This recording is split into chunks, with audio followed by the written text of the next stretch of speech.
Bismillahirrahmanirrahim. Assalamualaikum warahmatullahi wabarakatuh. Alhamdulillah kita dapat bertemu lagi pada pembelajaran mata kuliah hari ini, yaitu mata kuliah Budgeting, dosen pengampu Ibu Citra Mulyasari, SE, SY, ME. Pada kali ini kami dari kelompok 2 jurusan Akuntansi Syariah 4E akan mempresentasikan materi tentang proyeksi penjualan. Sebelum itu, saya akan memperkenalkan nama-nama anggota dari kelompok 2. Yang pertama ada Liris Bintari, NIM 136. Yang kedua ada Diki Satria Yulianto, NIM 145. Yang ketiga ada Siti Nur Alifiah, NIM 203. Dan yang terakhir ada Yulia Dwi Kristanti, NIM akhir 208.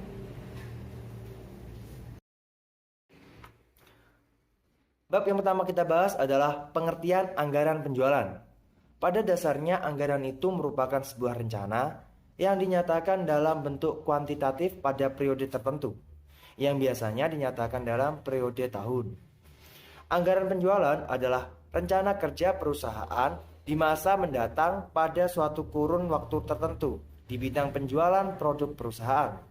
Anggaran ini sering disebut sebagai anggaran kunci karena sering digunakan sebagai dasar pembuatan anggaran lainnya.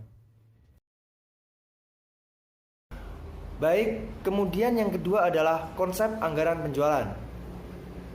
Komponen-komponen pokok dalam penyusunan anggaran penjualan, dasar-dasar penyusunan anggaran. Yang pertama, ada penyusunan tujuan perusahaan.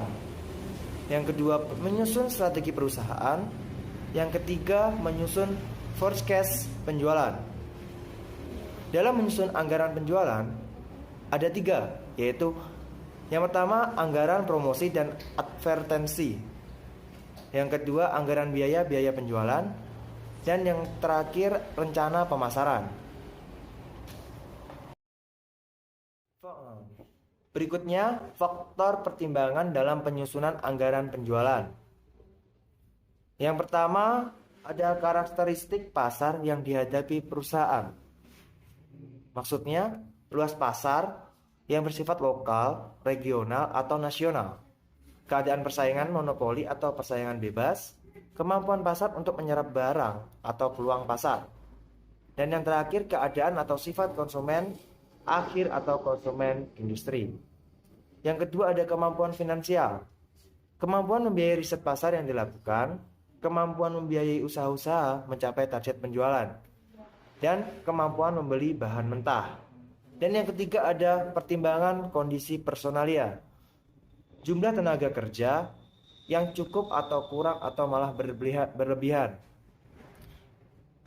Apakah tenaga kerja yang tersedia mampu melaksanakan tugasnya atau tidak? Dan yang terakhir pertimbangan waktu tentang berapa lama periode waktu untuk membuat suatu proyeksi forecast penjualan.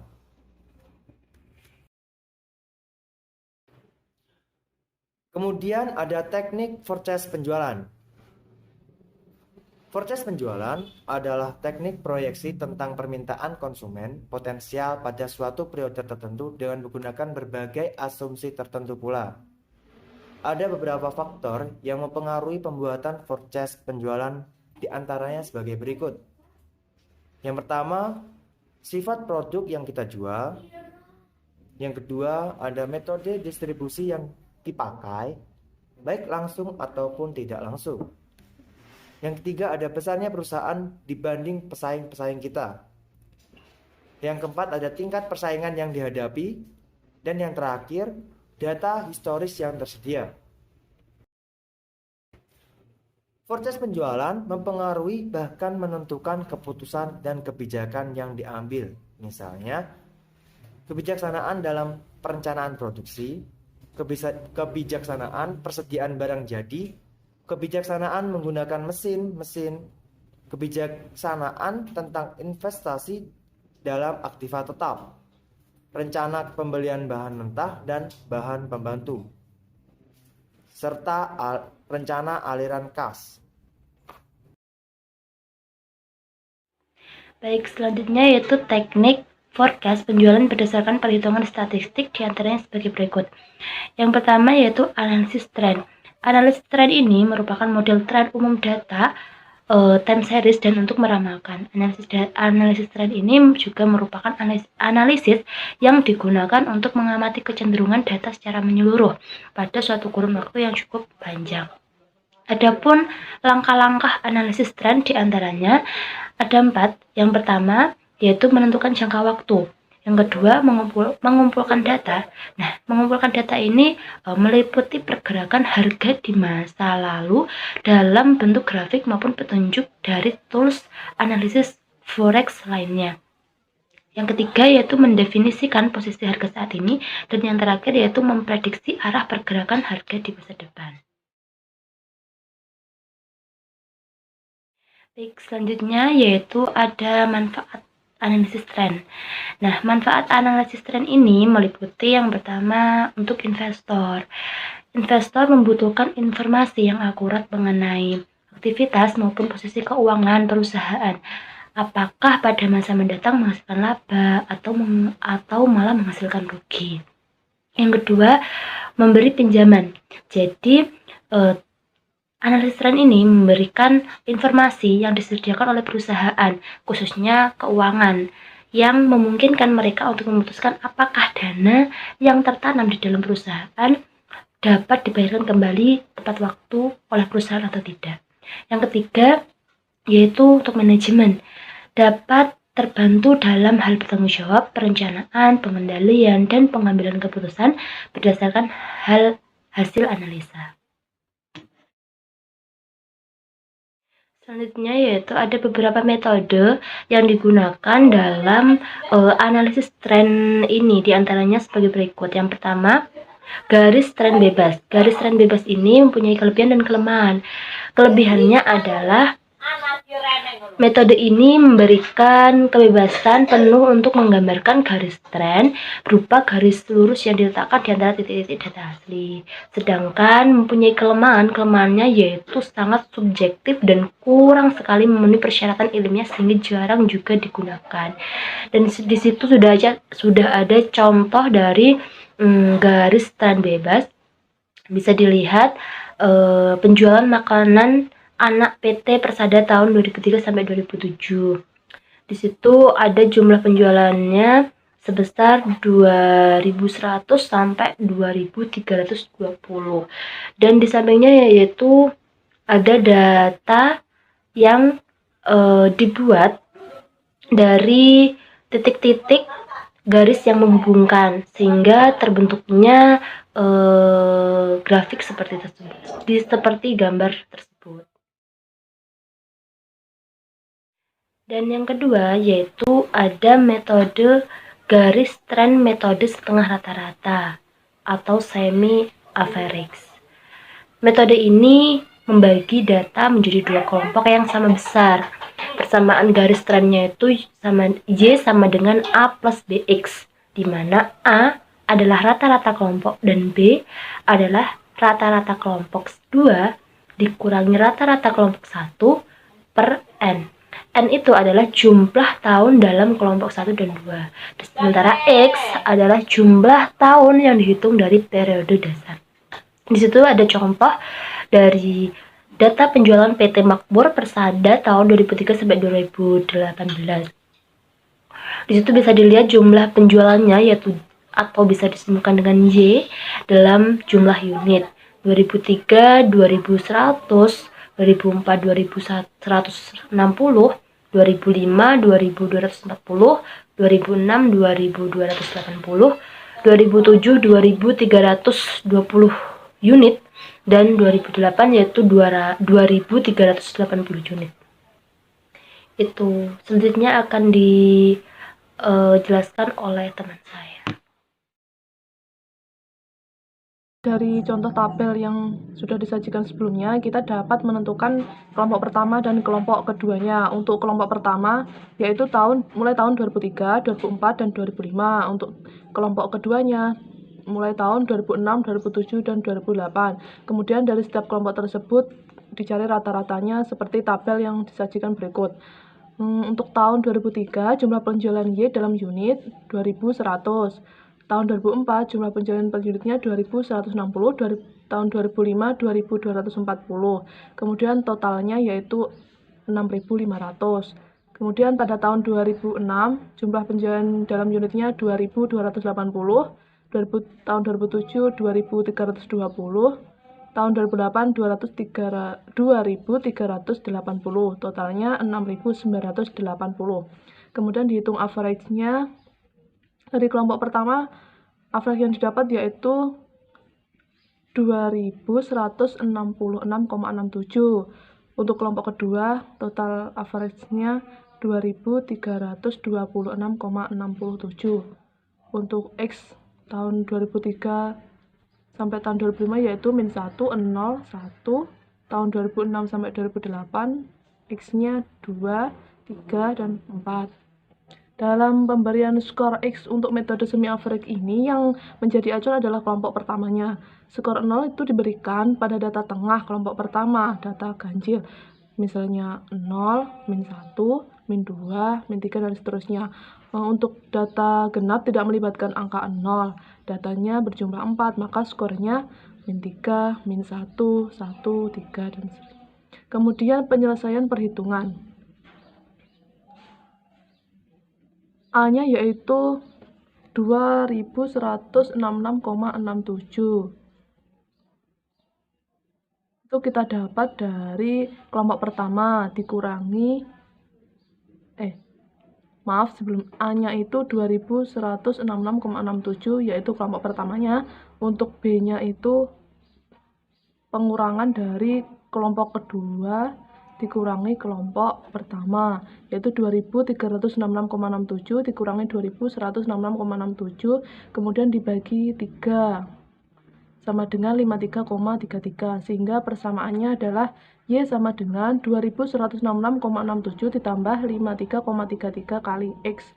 Maka forecast untuk tahun 2010 adalah Y sama dengan 2166,67 ditambah 53,33 dikali 6, sama dengan 2486,65.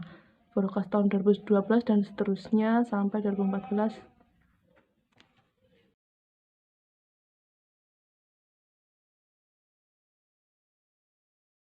Selanjutnya penyelesaian. Yang pertama mencari tingkat penjualan pada tahun 2009. Pada tabel kita lihat bahwa pada tahun 2004 Y-nya 170.000, X 0, maka XIY-nya 0 dan X kuadratnya 0. Tahun 2005 Y-nya 181.800, X-nya 1, maka XIY-nya 181.800, X kuadratnya 1. Kemudian pada tahun 2006 Y-nya 211.000, maka X-nya, kemudian X-nya 2, XIY-nya 422.000, maka X kuadratnya 4. Kemudian pada tahun 2007 Y-nya 272.000, X-nya 3, XIY-nya 750.000, dan X kuadratnya 9. Kemudian pada tahun 2008 Y-nya 272.000, X-nya 4, XIY-nya 1.088.000, dan X kuadratnya 16. Maka jumlah dari Y 1.084.800, jumlah dari X 10, jumlah dari XIY 2.441.800, dan jumlah dari X kuadrat 30.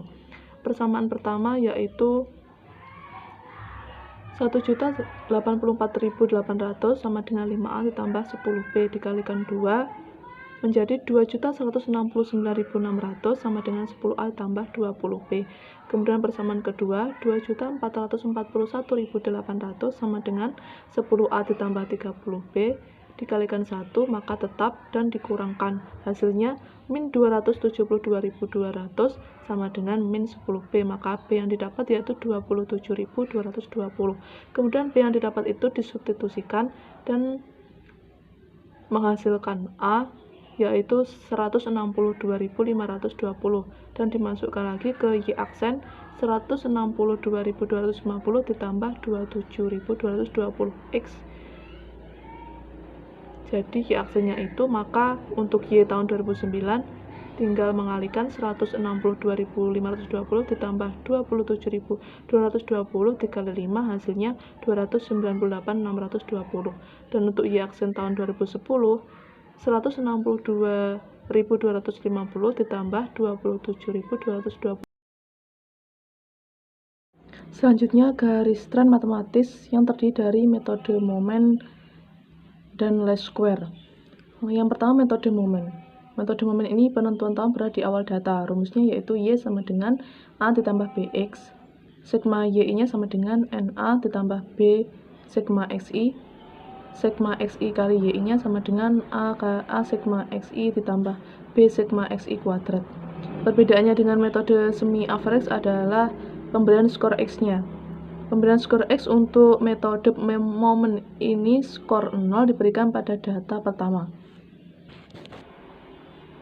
Contohnya yaitu sebuah perusahaan memproduksi obat-obatan kimia mengalami peningkatan penjualan yang fluktuatif untuk obat anti jerawat. Berikut ini adalah tingkat penjualan obat jerawat tersebut selama tahun 2004 sampai tahun 2008. Dalam tabel tersebut kita tahu bahwa pada tahun 2004 penjualan obatnya yaitu 170.000, tahun 2005 181.800, tahun 2006 211.000, tahun 2007 250.000, tahun 2008 272.000. Kemudian pertanyaannya dengan menggunakan metode momen buatlah forecast penjualan untuk tahun 2009 dan 2010.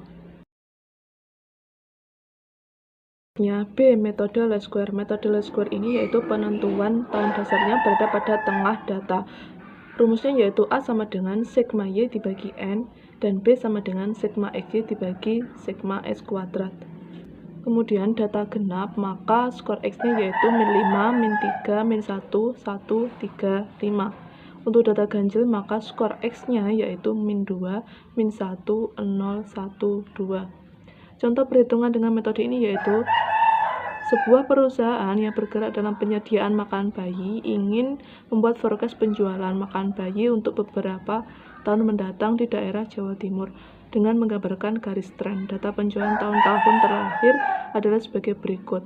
Pada tabel tersebut kita tahu bahwa tahun 2004 penjualan sebesar 2.250, tahun 2005 sebesar 2.490, tahun 2006 2.500, tahun 2007 2.730, dan tahun 2008 2.760.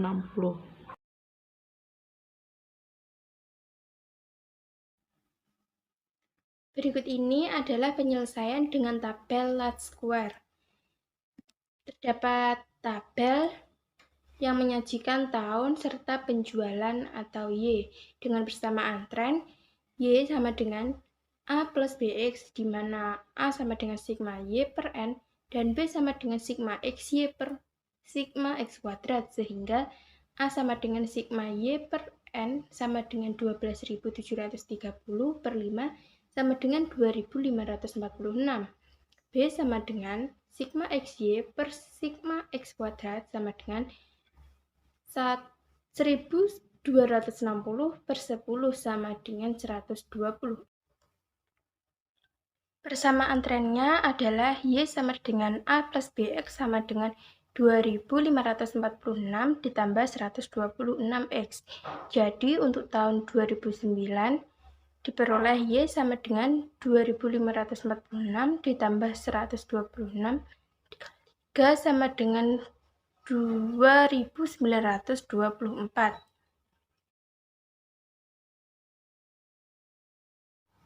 2, yaitu analisis regresi.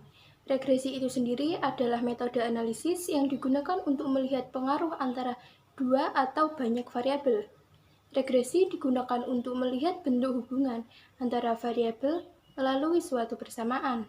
Terdapat 3 jenis regresi, yaitu regresi linier sederhana, regresi linier berganda, dan regresi nonlinier. Pengertian dari regresi linier sederhana itu sendiri adalah suatu metode yang digunakan untuk melihat hubungan antara satu variabel independen dan mempunyai hubungan garis lurus dengan variabel dependennya. Sedangkan regresi linier berganda adalah hubungan secara linier antara dua atau lebih variabel independen. Regresi nonlinier adalah bentuk hubungan di mana variabel bebas X atau variabel terikat Y dapat berfungsi sebagai variabel dengan pangkat tertentu.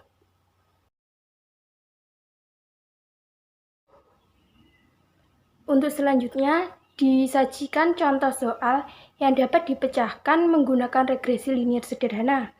Data disajikan dalam bentuk tabel di mana X merupakan usia dari mobil, sedangkan Y adalah harga mobil, sebagaimana terlihat pada gambar berikut ini.